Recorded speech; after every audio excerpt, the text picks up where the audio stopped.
Alright, now we're going to take apart the rapid reaction style secondary for uses of cleaning, spring change, whatever. So the first thing you want to do, it does have X's on it.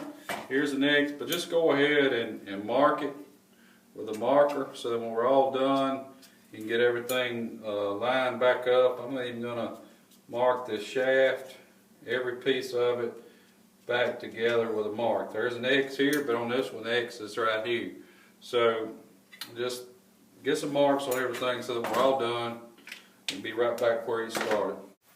Okay, we got our tool. We, like I said, depending on when this is, whether this tool is on our site yet or not, this spring compression tool made by Start Line Products. But nonetheless, this is a tool, and put it down. Actually, our old EPI tool that's already on the website would work for this one. It would, in fact, but the other one, if you watch the XP900 or the HD Design Secondary, that stop, excuse me, is not deep enough here. And mercy. And this one will, in fact, work on both. So this is one we're going to use. Alright, so we just get some pressure off of it. Real easy. Pressure off snap ring, get snap ring pliers, take it loose. Be careful here. First time I've used this tool on this style, so this might be fun going back on, but nonetheless it'll work. Be careful. Take the spring retaining off, spring out. If you're putting the spring in only in a clutch kit, reverse it, put it back on. That's kind of it in a nutshell. So I'm going to leave these pieces out here. Take it off.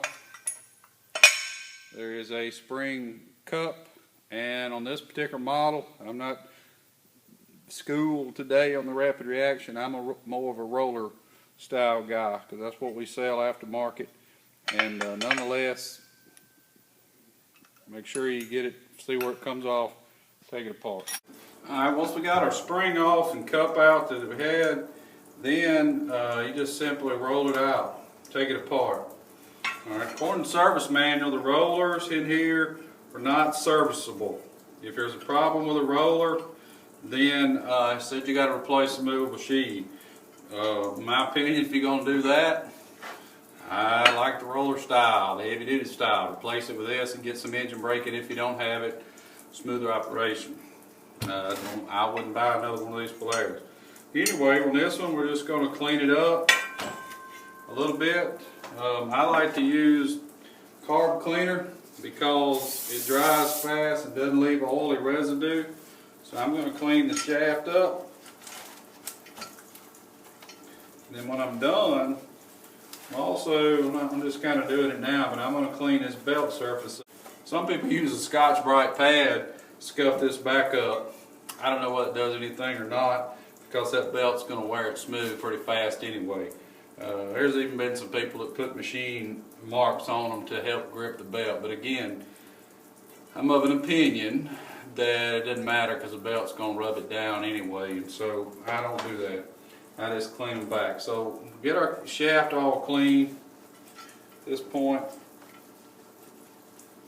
And then you want to take an inspection of inside here. This is a Teflon coated bushing.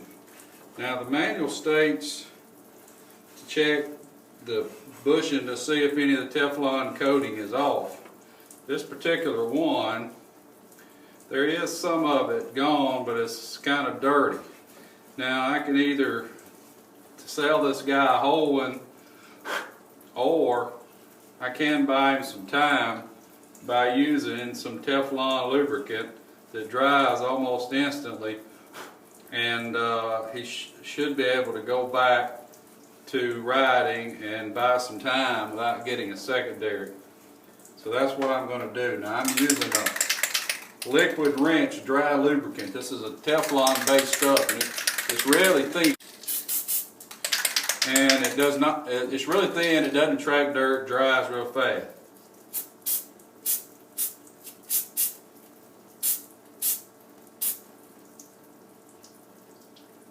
Alright, got that coated. I'm going to let that dry.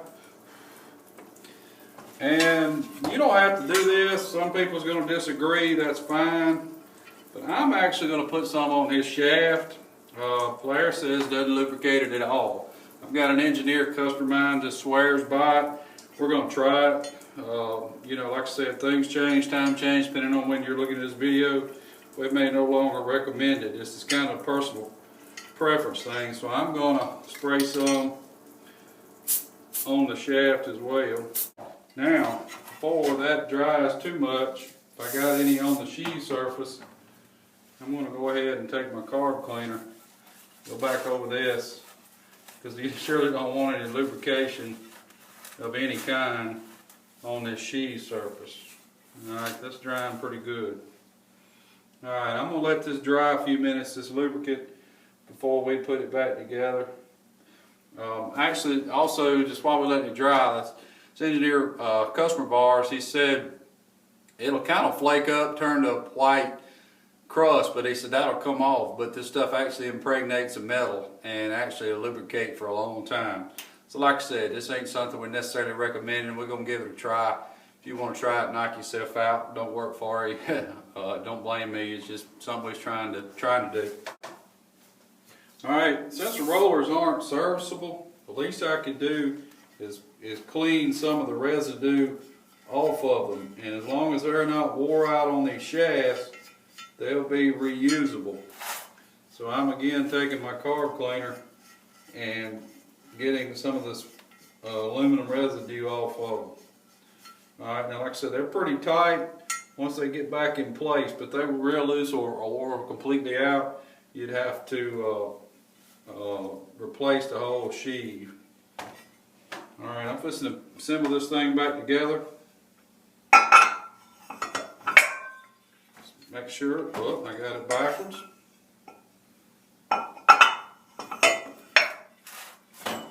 Here we go. Here's our two marks. It does seem to move a little freer. So let's go put our spring and all back on. Alright, we're back out here in the shop.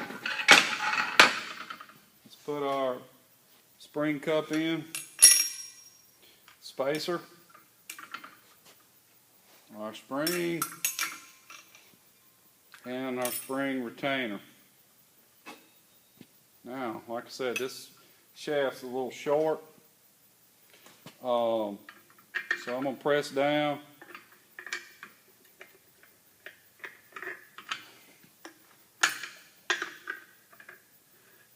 Okay. Nothing really to worry about on alignment issues on this.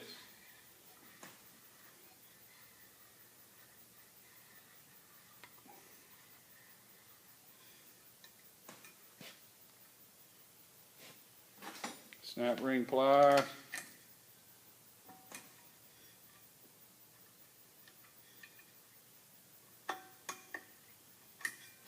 Put it in the slot.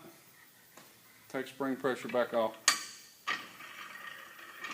First time I've used this spring compressor, I like it. Okay.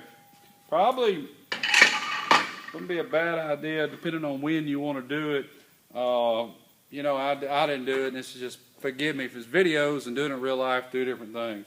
My hands are greasy, and right before I put the two halves together, I should have taken that carb cleaner, cleaned both halves of the belt surface off. Actually, this particular clutch, I'm not going to use it. I'm replacing it with a roller style. That give this guy some more EBS, so it ain't that important for me on mine. But nonetheless, when you got it apart, clean it, and then don't touch it. As we said, get it back in line, put your spring on with the compressor, snap ring, and we have one complete rapid reaction secondary. If you have any questions, or like to point out some of my faults on these videos, give me a call here at HunterWorks. This is Todd, 601-771-0070.